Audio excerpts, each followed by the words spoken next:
Here's the scenario. You bring your boyfriend home for Thanksgiving dinner with your family. That was your first mistake. Mid-meal, your elderly grandmother starts talking politics. She rants against certain elected officials, one political party, and eventually an entire demographic of people. You and your siblings glance at each other. You've heard this rant before.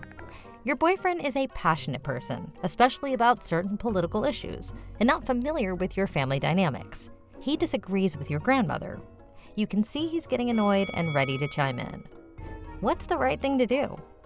Do you tell your grandmother to cool it and that your boyfriend is a sensitive person and getting upset? Or maybe your boyfriend needs to chill out and accept that not everyone agrees with him, especially your grandmother who, although you disagree with her, is definitely older and wiser. What's the best way for people to engage in open, if heated, conversations, exchanging and disagreeing about ideas, but not taking them personally? In this case, the best approach is the compassionate approach. No one ever wins these types of arguments. Scoring points does nothing but hurt someone else's feelings. Give grandma a break. Let her rant. Smile politely. Nod. And move on.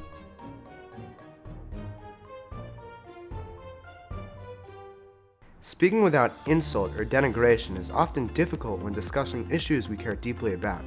The more heated the debate, the more likely we are to ridicule and demean those who disagree with us.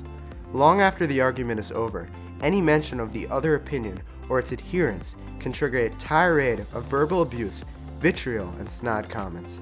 Our historic role models in this particular struggle are the students of the great sage Hillel.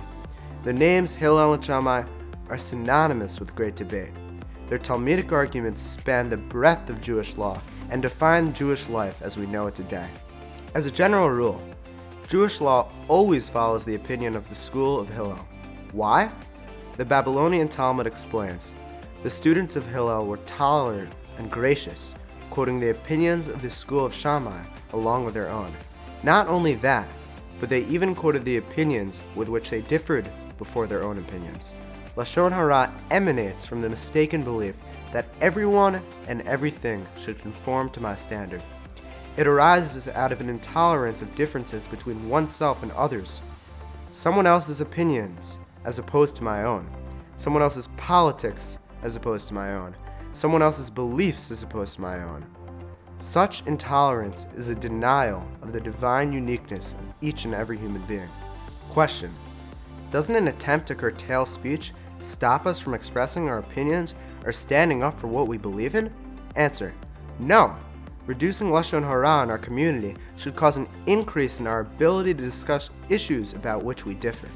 Rather than clamping down on substantive conversation about the many issues of interest and concern to us, we can build bridges of respectful dialogue, allowing even strongly held differences of opinion to be aired without personal attack, character defamation, or insult.